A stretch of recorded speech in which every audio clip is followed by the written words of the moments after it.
Hi, this is Tara Schaller again. This is part 3 of my machine learning breakout demo. In parts 1 and 2, I introduced the project and went through the code and a little bit about how we built our AI opponent for our game. In this video, I just wanted to give some details and talk about a significant issue we overcame during development and give some concluding remarks. During development, one of the big scary issues that arose, we thought we had set up our training and our agent, and we were ready to begin training.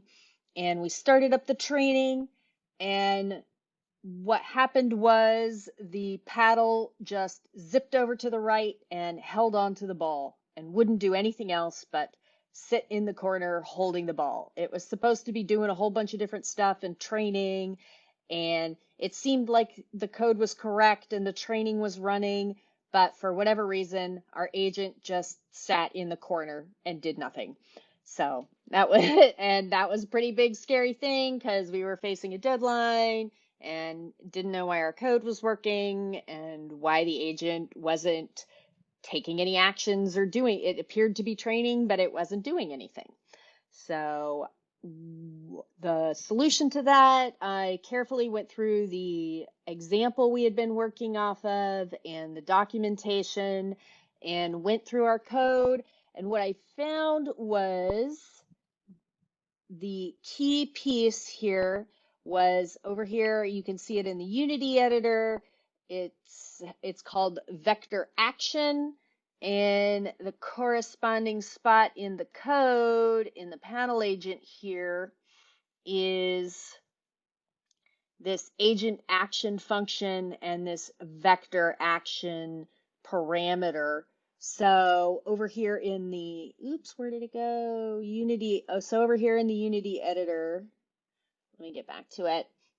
You have the vector action in what we had here when it wasn't working. So branch 0 controls whether or not the agent releases the ball, and branch 1 controls how the paddle moves, left, right, and holding still. So what we had while it was not working was we only had one and 2 for our branch sizes. And the result of that was that the agent didn't have the ability to release the ball, and it also didn't have the ability to move left.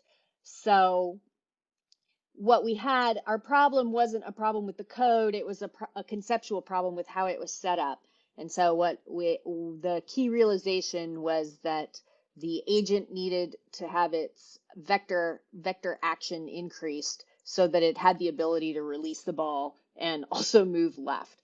And so I increased branch 0 to 2 and increased branch 1 to 3 and adapted the code here a little bit to give it the option and ability to move left and to release the ball. And once we did that, I ran the training again and was really excited to see it worked, and the paddle could move left and right and launch the ball and hold the ball, and it started training, and it was very exciting. So that was a really great feeling to solve that problem. What I enjoyed most about the project was a chance to work with a group on a substantial project from beginning to end. It was 10 weeks long. So that was 10 weeks to plan and build and then also document the project.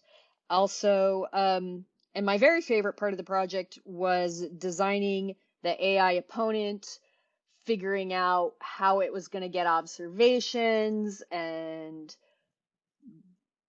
figuring out what the training policy was going to be and what algorithm we were going to use, and actually training the neural net and then seeing it in the game was all really exciting. So really fun project and really enjoyed it. Would definitely do it again. Thank you for watching these videos and taking the time to learn about my project. And I appreciate any and all feedback. So if you want to hit like or even give me a comment, I would love to see all of that. And thank you. I'm looking forward to talking about this project in person with you, and have a nice day.